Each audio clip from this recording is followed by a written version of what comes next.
د کراچۍ په کلیفټن سیمه کې د سړک پر غاړه د جوړ ښوونځي ماشومانو په ښار کې د تودو چپو نه د بچ کېدو په اړه د اګاهۍ یو کمپاین پیل کړی. د پاکستان د موسمیاتو محکمې روان کال هم د 2015 میلادي کال په رنګ په کراچۍ کې د تودو چپو راتللو امکان څرګند کړی. په دې کمپاین کې په لاره تلونکو ګاډو ته چاپ شوي پمفلټ یا کاغذونه ورکول کیږي چې پکې په دې اړه احتیاطي تدبیرونه ورسره د تودو چپو نه د متاثره کېدو نښې لیکل شوي دي.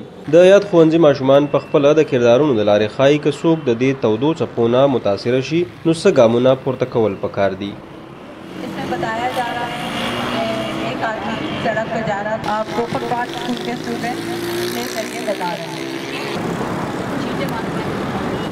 छींटे डाले जाएंगे ताकि फिर मरीज की नब्ज चेक की जाएगी और उसको ताकीद की जाएगी और जब आपको कोई अब खेलना हो तो जब ना हो तब आप खेलेंगे और पानी आप बोतल में 10 ग्राम د دې ښوونځي یو زده کوونکي شګفته وایي چې دوی په خپله دا هر څه زده کړي او اوس عام ولس ته هم دا پیغام رسول غواړي چې څنګه هغوی د دې د اثر نه ځان بچ ساتلی شي.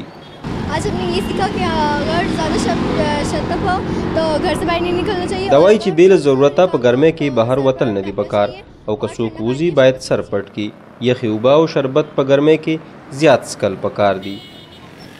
د کمپاین په اړه د یاد ښوونځي چلوونکي او د غیر دولتي ادارې اوشن ویلفیر ارګنایزیشن مشره انفاس علي شاه زیدي وایي چې 2 کاله وړاندې هم د دې تودو چپو له کبله په ګڼ شمېر کې خلک وژل شوي وو.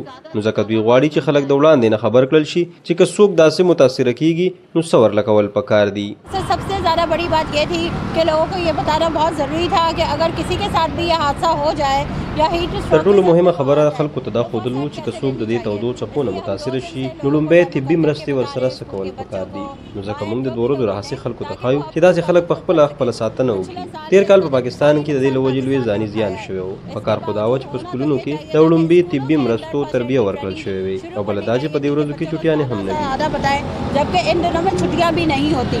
د سړک پر غاړه دا ښوونځی شاوخوا 1500 ماشومان زده کوونکي لري چاته چې ویډیا سبقونه ښودل کیږي او وخت پر وخت د خلکو د خبرتیا لپاره هم کمپاین چلوي. محمد عمران، مشال ریډیو، کراچۍ.